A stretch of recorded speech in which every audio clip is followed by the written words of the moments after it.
Tonight on Y News. Convicts released through the Good Conduct Time Allowance or GCTA law may face warrantless arrest after September 19 deadline, according to the Justice Department. The MMDA says the proposed ban of private cars in EDSA will only worsen traffic on inner roads.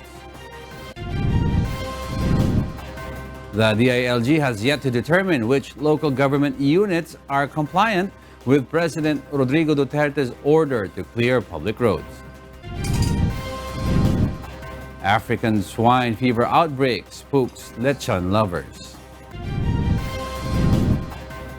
And some universities in Metro Manila reinvent school ID to double as payment cards. Good evening. Heinous crime convicts previously released through Good Conduct Time Allowance or GCTA may face warrantless arrest after the September 19 deadline to surrender.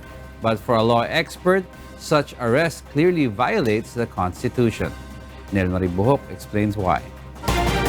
Each minute, each hour, each day that you refuse to turn yourselves in is a commission, is a continuing commission of an offense. And for that reason, law enforcement agencies may arrest you even without a warrant. This is the position of the Department of Justice regarding the warrantless arrest that will be done by the Philippine National Police against heinous crime convicts released through the controversial Good Conduct Time Allowance or GCTA. The DOJ said authorities are ready to do this after President Rodrigo Duterte's September 19 deadline to the released convicts. The DOJ also welcomes any move of aggrieved parties to raise the issue in court. He may go to court and ask for any relief that he may wish to obtain from the court. But for now, that is how we intend to do it. And the Department of the Interior and Local Government through the PNP is ready to do so after the 19th. But according to pamantasan ng lungsod ng Maynila, College of Law Dean Attorney George Erwin Garcia, this clearly violates the Constitution. Based on the Bill of Rights of the 1987 Constitution, no person shall be deprived of life, liberty, or property without due process of law. According to Garcia, any aggrieved party may file a petition for habeas corpus at the Supreme Court. Habeas corpus is a recourse in law through which a person can report unlawful detention or imprisonment to a court and request that the court order the arresting officer or prison official bring the prisoner to court. Based on the latest data from the DOJ, out of 1,914 PDLs released through GCTA, 692 have surrendered and are now in the custody of the Bureau of Corrections. Nel Maribuhok, UNTV News and Rescue, Manila. President Rodrigo Duterte will not extend the 15-day deadline he issued for the surrender of convicts who were freed early under Good Conduct Time Allowance law. Presidential spokesperson Salvador Panelo said convicts prematurely freed on GCTA would have to surrender to authorities within the given grace period because they would be treated as fugitives if they fail to comply with the order. The deadline, which the president issued last September 4, will lapse on Thursday, September 19. Senate still has no hard evidence on hand to prove the involvement of some Bureau of Corrections officials in the controversial implementation of Good Conduct Time Allowance or GCTA. The upper chamber has invited some personalities to testify before the Senate Blue Ribbon Committee to get additional information to be issued for their probe. Grace Casin tells us why. Senator Lacson believes the testimonies of the witnesses presented in the Senate are not enough for them to recommend the filing of charges against some Bureau of Corrections officials. The senator says they still don't have strong evidence. The personalities involved in the inquiry have something to do with the anomalies inside the BuCor. Not only Director General Paildon, pero yung mga iba pang dapat mahagip kung sino man yung ma-recommend for criminal liability, we need solid evidence to even consider recommending filing charges or criminal charges against them. A group of BuCor officials had previously approached Senator Lacson and had said they are ready to tell everything they know about the controversial implementation of the GCTA law. But after a few days, they backed out. I hope they will have a change of mind, change of heart, and finally decide to tell all during the hearing next year. Some senators have earlier favored the proposal that Senator Leila De Lima be given a chance to defend herself before the committee after former NBI officials testified against her. The NBI officials said the lady senator received money from convicted drug lords in the New Bilibid prison. Certainly, yes. She should be given an opportunity. 3 BuCor officials are currently detained in Senate after senators cited them in contempt for allegedly lying to the Senate Blue Ribbon Committee. Grace Casin, UNTV News and Rescue, Senate of the Philippines. The Metropolitan Manila Development Authority or MMDA is not setting aside the proposal laid out by Caloocan City Representative Edgar Erice to ban private vehicles in EDSA during rush hours. But for the MMDA, this move will just result in traffic congestion in inner roads. Joanano tells us why. Yung alternate routes natin ngayon, it's not that big. No? As it is right now, marami na nagda-divert dyan. And makikita nyo yung mga alternate routes na to is puno na rin. And any problem in the inner roads might spill over on EDSA, pareho rin ang effect. This is MMDA EDSA Traffic Chief Bong Nebiha's stand on the proposed banning of private cars on EDSA. On the other hand, Congressman Erice explains the proposed traffic scheme will give more priority to the commuting public than to people who can afford to buy their own cars. Dapat ang bigyan natin ng priority sa anumang proposals yung kapakanan ng mga ordinaryong manggagawa, mga mahihirap, mga lower middle class na wala namang mga sasakyan.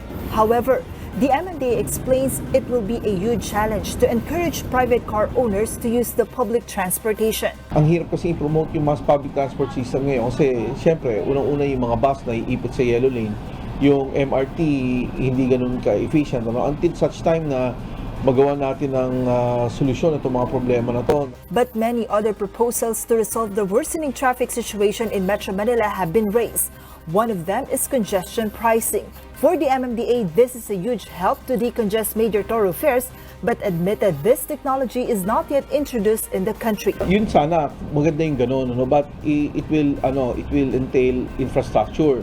Kailangan mo maglagay ng ng mga sensors na yan, then kailangan mo ng ng RFID, no? It could work, pero tignan natin yung technology kung kaya natin in place yan sa EDSA. Joanano, UNTV News and Rescue, Quezon City. Over 30 stalls in the public market of Barangay Santa Lucia in Quezon City were affected by the authorities' clearing operations today. Though their businesses were interrupted, they admit the road around the market is now wider than before. Aiko Miguel tells us why. The demolition of stalls in Santa Lucia Public Market today was peaceful. The Department of Public Order and Safety in Quezon City or QCD Post said the store owners here were notified of the operation beforehand. Kanina hindi natin makita yung sidewalk, ngayon clear na ang sidewalk. Actually, karamihan dito sa mga stall owner, nagse-self-dismantle na rin. Some vendors, especially those who have been selling in this market for decades, expressed dismay because of the loss they suffered. But they are also thankful for the improvement of the public market. Lugi na ho kami dyan. Kasi oras na ho ng bilihan, paano pa kami makatinda? Sa isang parte ho, maganda ho kasi nalilinis yung paligid. Parang kundi ng mga sa batas natin para malinis yung kalsada. At saka isa pa, Presidenta nag-utos wala tayong magagawa dyan.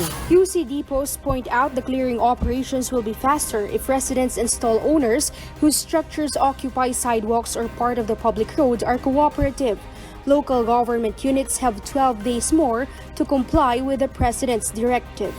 Aiko Miguel, UNTV News and Rescue, Quezon City.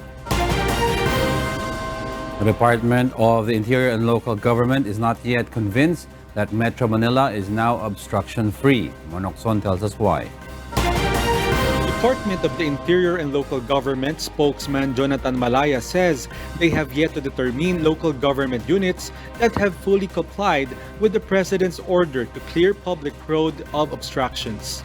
He explains for an LGU to be tagged fully complied, it must enact or revisit ordinances related to road clearings and banning of illegal construction, prepare an inventory of roads within their jurisdiction, develop and implement displacement strategies, and cause the rehabilitation of recovered public roads. Let's check some roads which used to be obstructed. Some basketball courts, which are usually seen in the middle of the road, are now located on the side of the road. Owners of some double-parked vehicles have changed. In Manila City, vehicles can still be parked on the service road of Rojas Boulevard, but a parking fee is required. In Calao, many vehicles still block a large part of the road. Some motorists avoid giving statements when asked if they pay parking fee. Pero dito po ba nagbabayad ng parking yung mga ano? Ay, wag po ako tanong po niya. Beside the Manila City Hall, motorists illegally park their vehicles although a no parking sign is posted. In Quezon City, this barangay outpost is set up on a sidewalk. Unfinished road projects are noticeable. The DILG say they will assess the compliance of LGU come September 29, 12 days from now. Mon Hocson, UNTV News and Rescue. In the name of public service, the UNTV News team and Members Church of God International in North America held a feeding program last month. Members of the group also volunteered packaging food at the food bank. MJ Pineda has the details. Over 37 million people in the United States experienced food insecurity in 2018 based on the 2019 annual report of the U.S. Department of Agriculture. And 1 in 8 Canadian households, or 4 million Canadians, lack food due to financial incapacity based on a 2012 Proof Food Insecurity Policy research.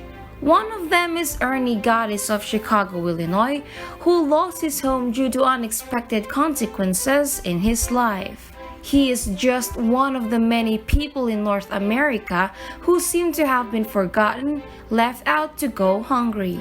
But Members Church of God International and UNTV, known for their advocacy to do good in all 7 continents, launched a program in August to feed the needy. By you people coming around doing this, it helps them out big time, you know. Yeah, it's really nice. People got a great heart to do that, you know. The group also volunteered in packing food at the food bank. UNTV and MCGI's community service partners say volunteerism is a vital part in helping. The group invite more people to join their advocacy of helping those in need. I would like to invite everyone to participate in this kind of activity. It feels really good to be a part of something that helps the community and feels very fulfilling. UNTV and MCGI's charitable works leave smiles on the faces of the beneficiaries. To Brother Ali and Danielle, I would just like to say thank you and to continue to do what you do because it's very appreciated and needed. Thank you so much. Thank you. MJ Pineda, UNTV News and Rescue, North America. Welcome back to Y News. We pick up to where Angelo Castro III left off. I'm Alex Baltazar, and here are the headlines. The Department of Agriculture wants stricter implementation of regulations on processed meat as the country declares African swine fever outbreak in several areas. A farmer in Davao del Norte invents a solution against Panama disease or plant disease that infects banana plants.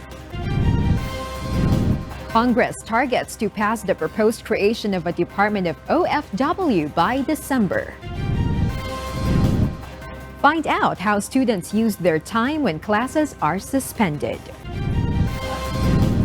And some universities in Metro Manila reinvent school ID to double as a payment card. Good evening. At least 100 pigs have reportedly died in Giginto, Bulacan due to African swine fever. While several local hog raisers noticed some of their pigs get sick suddenly, the municipal veterinary office advised them to be careful in taking action on the matter. Bernard Dadis reports why. Several hog raisers in Giginto, Bulacan just noticed some of the animals have gone weak and lost their vigor in the past few days. Some of their hogs have even died. To avoid suffering losses, some hog raisers plan to just sell their remaining hogs at a low price. Yung ano ko, patiner, ano yun at 24. Ngayon, ano na 40 na lang yung patiner. Ngayon, ano yung nangyari doon sa natira? Gaya yan, ayaw na kumain Ilang araw na ay kumain Ay gusto ko maialis ko ng lahat ng baboy ko rito. Saka na lang uli.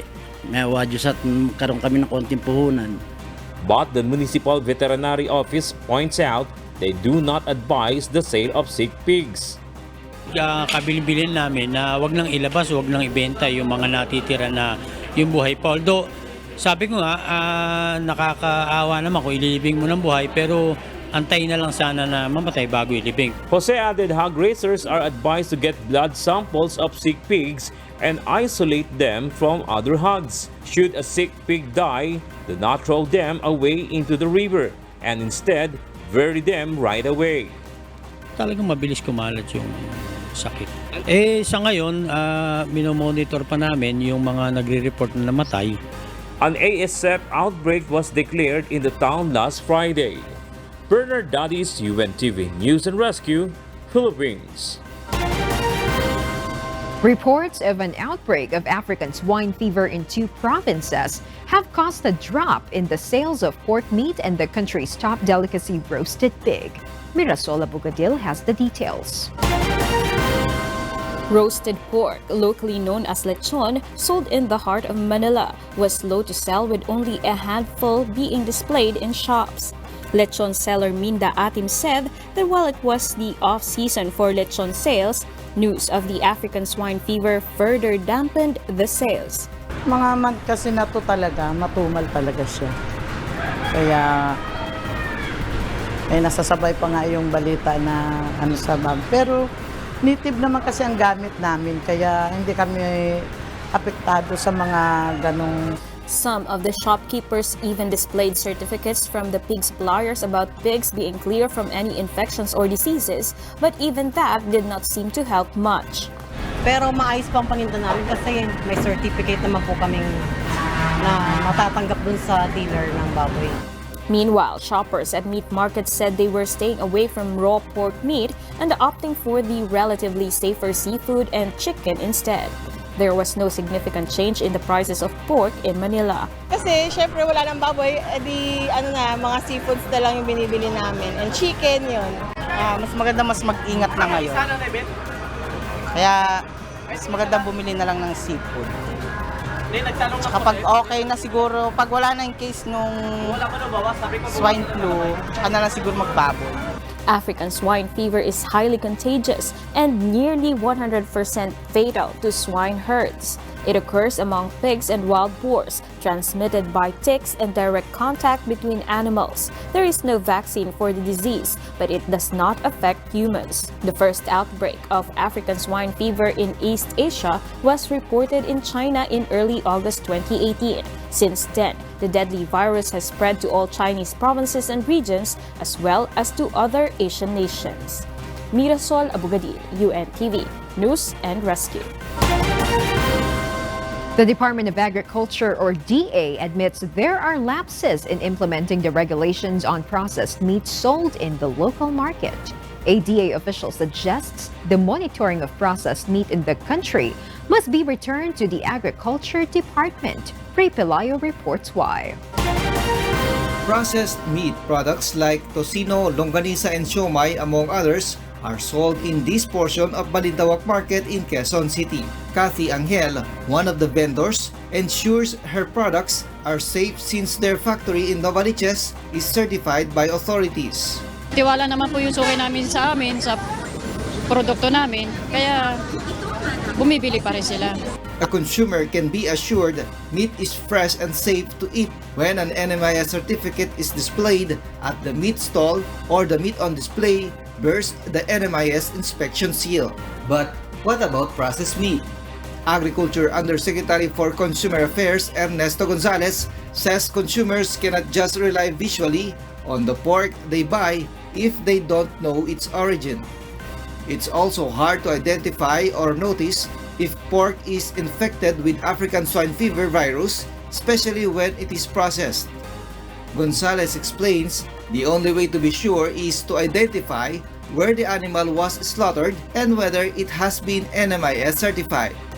He adds that even botcha or double-dead meat cannot easily be identified due to its reddishness, so buyers won't notice. Pag na-issuehan na yung karne from slaughterhouse ng meat inspection certificate, definitely that meat is already safe to eat. The DA says the Food and Drug Administration or FDA is the agency that should enforce regulations on processed meat. However, the government's action on the matter is not enough, so the local government's support is needed. Yun ang problema. Ito mga maliliit na mga processors na gumagawa ng mga longganisa, sino. Ang regulation hindi ganun ka-strict. Pork infected with the ASF virus is still safe to eat if cooked thoroughly for 30 minutes at 70 degrees Celsius, the DA says. Ray Pelayo, UNTV News and Rescue, Quezon City. A farmer in Davao del Norte invents a solution control against Panama disease. Around 600 hectares of banana plantations in Davao del Norte has been cured by the solution. Hazel Fuerzas tells us why. Braulio y Duhali is one of the municipalities in Davao del Norte greatly affected by fusarium wilt or Panama disease that attack banana plantations. The fungi kills the body of banana trees. The Davao del Norte Municipal Agriculture Office says that of 2,365 hectares of banana plantations in Duhali, 50% has been previously affected by Panama disease. Because of this, banana production has gone down to 28% in the municipality. The production was only 5,200 kilos per month so far this year compared to what used to be 7,280 kilograms per month in 2018. Dako kayo ang epekto sa maong sakit, nikunod ang produksyon. Siyempre, kung mukunod ang produksyon, napoy tendency nga mo gamay po ang income sa mga farmers na to. Kung mugamay ang income, posibleng mapektuhan na mong taxes. Ronnie Manching, a farmer in Davao del Norte, invented a solution control to fight the disease. Spent 4 years to formulate the solution. Nagsugod ko is 2014, na-test siya is 2016. O may successful farmers na. In fact, mga 50 sites na all over Davao region ang nabutangan. Local banana farmers are thankful for the invention. Hazel Fuerzas, UNTV News and Rescue, Philippines. Congress plans to pass a proposal that seeks to create the Department of Overseas Filipino Workers by December. Vincent Arboledo tells us why. Congress continued to discuss the proposed creation of a separate department solely for OFWs. The Department of OFW aims to focus on concerns and rights of Filipinos working abroad. President Rodrigo Duterte mentioned during his SONA last July the creation of such department because of the growing concerns in the welfare of OFWs. These include those who had fallen prey to illegal recruiters, abusive employers, and false contracts. During a hearing today on the proposed department, an OFW mentioned the difficulties he had gone through while working abroad. Napakahirap na. Ang sinasabi lagi ng konsulado natin, refer nyo kami. Pero ang nangyayari, wala pong nagiging aksyon or sobrang bagal. I think yung concept is solid and I think almost unanimous ang ating mga OFWs na gusto nila ito. Now, how to operationalize, how to come up with a department na effective talaga, yan ang challenge. Based on the Philippine Statistics Authority, data from April to September 2018, some 2.3 million Filipinos worked overseas. OFW remittances account for 11.1% of the country's total gross domestic product. Vincent Arboleda, UNTV News and Rescue, House of Representatives. Students travel to and from school often with heavy and large school bags. But institutions have found ways to give their students some kind of convenience. Nina Armilio details why. Think of using your school ID conveniently when using public transportation to and from the campus. Colegio de San Juan de Letran student Dino Fernando wowed other netizens when he took an LRT train and proved his ID beep card really works.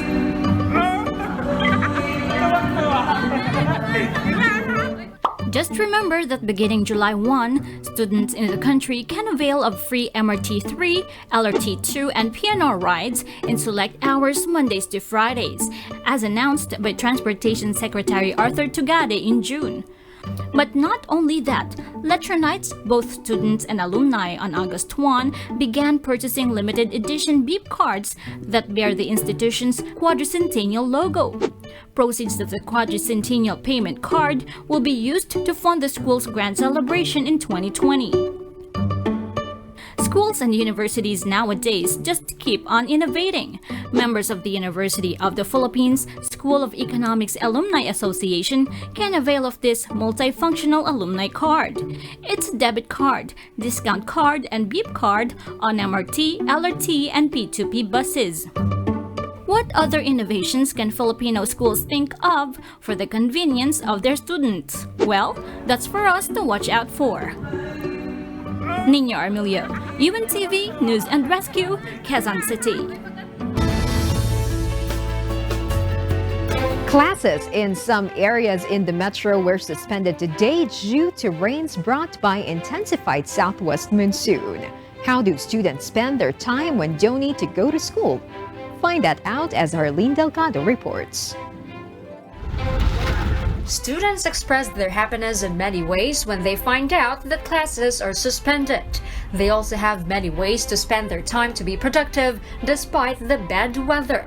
Some say they do their schoolwork, while some choose to relax. Pa-cellphone lang, tulog-tulog lang since malamig yung weather. Mga assignment namin, projects, ayun, mga practice, ganun. Po homeworks, pero mas maganda po kasi rest day, so magsi-cellphone. Andun lang po sa bahay, laro po, tas review po talaga. Nagko-computer lang po, tapos nagbabike lang po. Binge watching po, gano'n. Tapos wala, scroll lang sa social medias. Nagsistay rin po sa bahay, tas tumutulong kay mama at papa. Good for those who have the will to do their schoolwork. But what about those who procrastinate? According to Filipino psychologist Dr. Kabil Garcia, procrastinating is a normal initial reaction to a certain work, especially when beating a deadline. It's normal in the sense na talagang ang hilig natin mag-delay. But it's not normal when you cannot finish what you're supposed to do. It does not necessarily mean na it happens to yung tamad lang. It happens to a lot of people. To beat procrastination and to be productive, Dr. Garcia advises to practice time management. You should have a good habit of being early. Hindi kayo inabot sa punto na ang procrastination aabot sa katamaran. Once na maging lethargic ang buhay nyo, you'll end up nothing. Try reading a book or an online article you are interested in. Watch interactive or informative films. Or perhaps it's your chance to declutter your room. Find stuff that can be donated. Help your parents with the household chores. Or better yet, check the ceiling and walls of your house for possible leaks. The saying time is gold may sound a bit of a cliche, but it's true time should be valued. Remember, time wasted is time lost. Harleen Delgado, UNTV News and Rescue. Welcome back to Y News. U.S. President Donald Trump said that it looked like Iran was behind the attacks on oil plants in Saudi Arabia. However, Tehran denied the allegations and insists that the attacks were a reciprocal response by Yemen. Ruth De Mesa has the details. The Saudi-led military coalition battling Yemen's Houthi movement said that the attack on Saudi Arabian oil plants was carried out with Iranian weapons and was not launched from Yemen, according to the preliminary findings. Coalition spokesman Colonel Turki Al-Malki said that an investigation into Saturday's strikes, which had been claimed by Iran-aligned Houthi group, was still going on to determine the launch location. Initial findings show that the terrorist attack did not originate from Yemeni territories as claimed by the Houthi militia. These militia are merely tools in the hands of the Iranian Revolutionary Guard.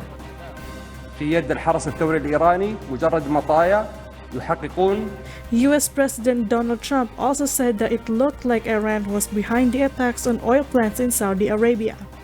But Trump added that he did not want war with anyone. But I will tell you, that was a very large attack, and it could be met with an attack many, many times larger very easily by our country. But we're going to find out who definitively did it first. Can we clarify, Mr. President? So you said that you think that Iran is responsible for the attack. Do you think that... I didn't say that. Why do you say that? I said that we think we know who it was, but I didn't say anybody. But certainly it would look to most like it was Iran. However, Iran has rejected US charges it was to blame for the attacks. Iranian President Hassan Rouhani said the attack on Saudi Arabia's Aramco oil facilities was a reciprocal measure by Yemeni people to assaults on their country. Yemeni people are exercising their legitimate right of defense.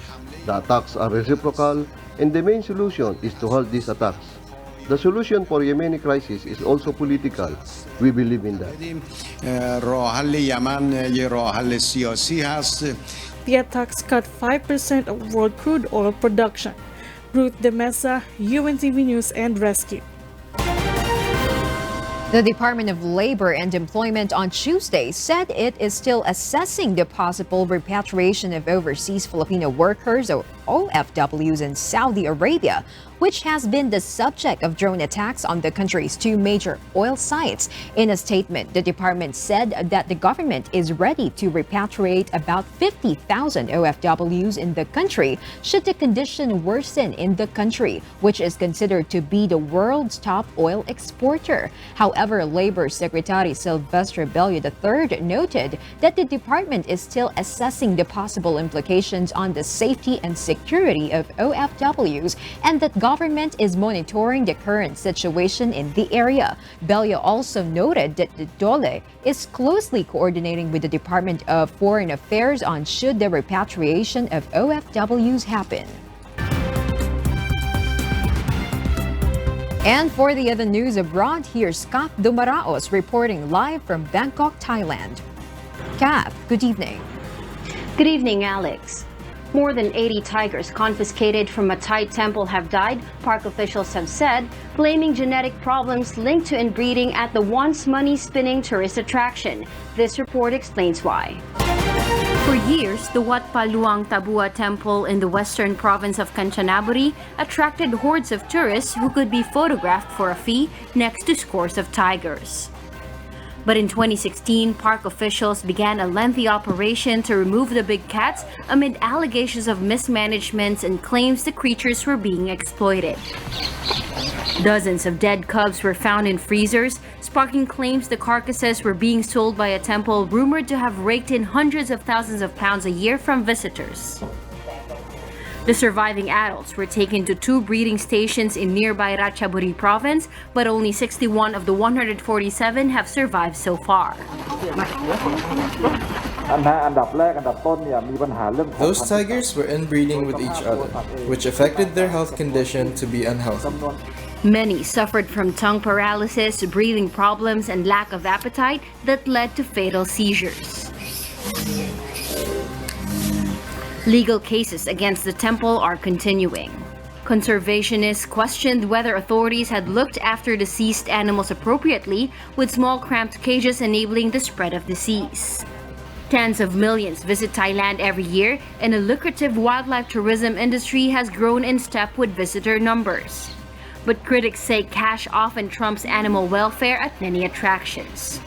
For a price, visitors can ride and bathe with elephants, hold monkeys, and pose for selfies with tigers. Animal rights groups have long criticized the industry, with chained-up animals kept in small quarters with inadequate veterinary care or forced to perform tricks for tourists. Kat Dumaraos, UNTV News and Rescue, Bangkok, Thailand. Taiwan President Tsai Ing-wen on Monday accused China of using dollar diplomacy to squeeze the self-ruled island's international space after the Solomon Islands switched allegiance to Beijing. The Solomon Islands was the sixth country to switch allegiance to China since Tsai took office in Taiwan in 2016.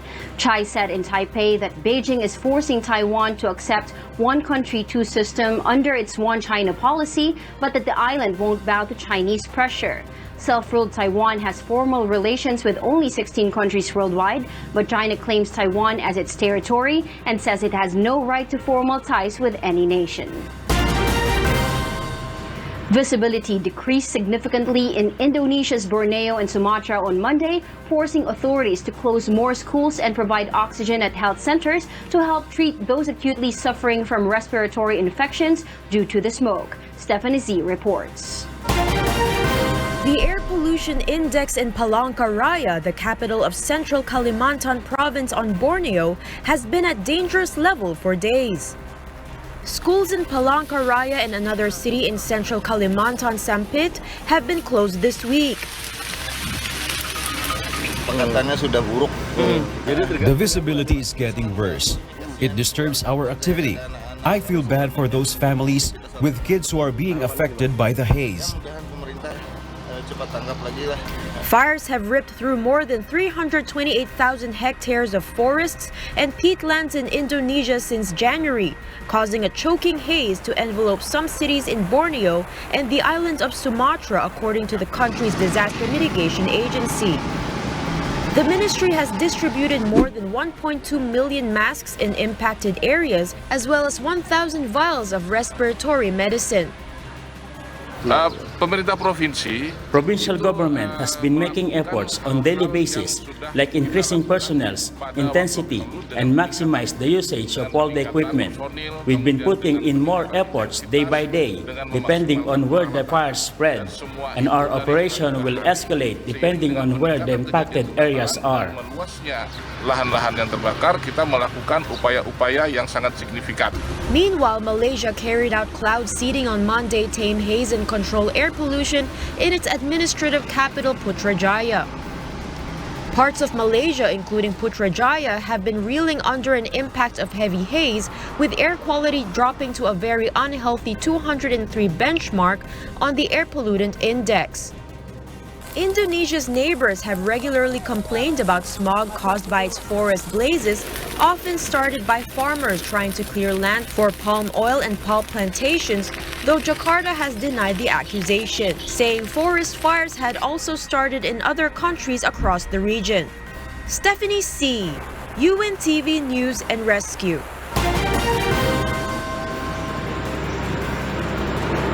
An explosion at a main center for adults with learning disabilities killed one and injured at least 6 others. Meanwhile, a passenger train derailed during the morning rush hour in Hong Kong. Mon Hokson details why. In Hong Kong, a rare train derailment disrupted services in Hong Kong on Tuesday, authorities said, threatening commuter chaos during rush hour in the heart of the Asian financial hub. Videos showed subway cars lying across tracks at the East Rail Line after a train leaving Hung Hom in the Kowloon area derailed.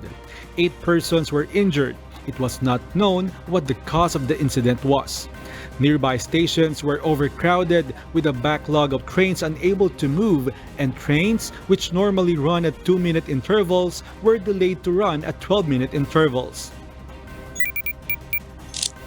In the USA, a 68-year-old Maine fire captain was killed and 6 people were injured from a powerful explosion at the Maine Center for Adults with Learning Disabilities on Monday. Firefighters responded to reports of a gas smell at the center. Within seconds of their arrival, the center exploded. It isn't clear at this time what caused the explosion, Maine Governor Janet Mills said.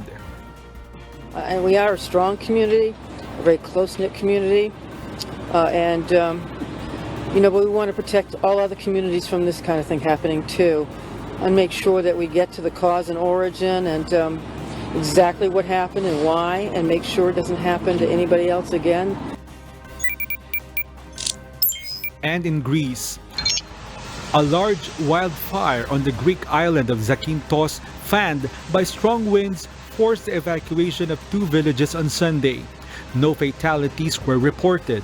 More than 100 firefighters were battling the blaze, backed by 28 fire trucks. 2 water-bombing helicopters and 4 planes participated in the operation earlier on Sunday. Another wildfire raged in Lotraki region, 80 kilometers from Athens, and the fire brigade said it had been called to put out more than 70 fires in the last 24 hours. Monokson, UNTV News and Rescue. And those are the news from the other parts of the globe. Back to you, Alex. Thank you, Kath Dumaraos, reporting live from Bangkok, Thailand. Attending a football match is rarely controversial wherever you live. But the death of a young woman in Iran has focused attention on discrimination against women in the sport, with Iranian women having little chance to attend matches. Nina Emilio tells us why. Sahar Kodayari, dubbed as Blue Girl after her favorite team scholars, died in hospital just over a week ago after setting herself alight outside a court where she feared being jailed for 6 months. She had attended a football match disguised as a man.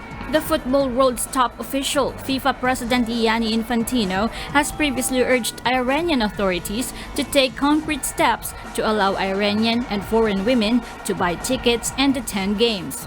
While foreign women have been allowed limited access to matches, Iranian women have been banned from stadiums when men's team have been playing since just after the 1979 Islamic Revolution. But in Tehran itself, there's little sign of those steps happening anytime soon, despite the widespread enthusiasm at the cafes and malls where men and women watch games together on TV. All the people love it. They love football a lot. For me, personally, although I may not know much about football, I am so excited by the games.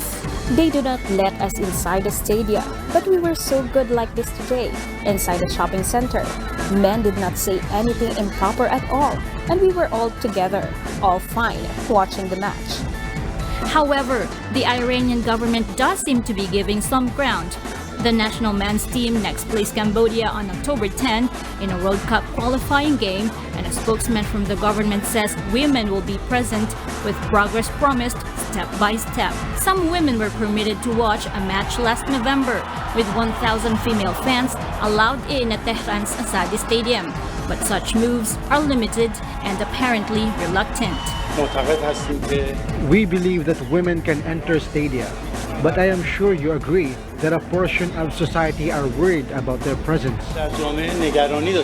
FIFA officials say they'll check on the preparations made by the Iranian Football Association, but FIFA itself has come under fire for not enforcing its own rules. Nina Emilio, UNTV News and Rescue. Brad Pitt traded laughs on Monday in a call to the International Space Station with a NASA astronaut who somersaulted during the zero-gravity interview ahead of this week's release of the actor's new film. Mirasol Abogadil has this story. Please call station for a voice check. Station, this is Brad. How do you hear me? Hey Brad, this is Nick. I've got you loud and clear. Welcome to the International Space Station. Hollywood actor Brad Pitt peppered astronaut Nick Hague with dozens of questions about what life was like in space. He interviewed Hague from Washington via a transmission line from NASA's Mission Control Center in Houston. Okay, most important question. Who controls the jam box? So we have a rotating playlist. We take turns, and it's nice because we have the international flair as well. So we have an Italian astronaut on board along with the U.S. astronauts, and then 2 cosmonauts. And so getting to hear some traditional music from Russia over dinner is a nice change, exposure. Pitt plays astronaut Roy McBride, who travels to the outer edges of the solar system to find his missing father, confronting a mystery along the way that threatens humanity's existence back on Earth. After asking questions like how realistic his zero-gravity movements were in a studio environment, Pitt said he had one last question. Nick, last question, and I need to call on your expertise. Who was more believable, Clooney or Pitt? You were, absolutely. Mirasol Abugadi, UNTV, News and Rescue. And those are the reasons behind the news this September 17, 2019.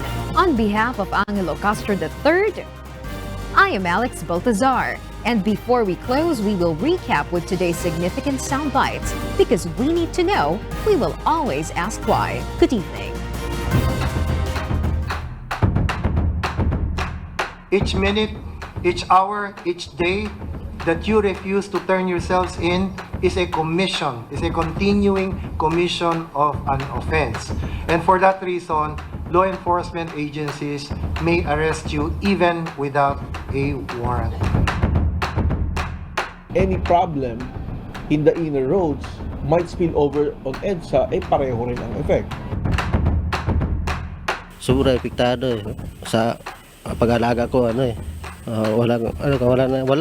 nasakta alaga baboy Yun ang problema. Ito mga maliliit na mga processors na gumagawa ng mga longganisa at sino. Ang regulation hindi ganun ka-strict.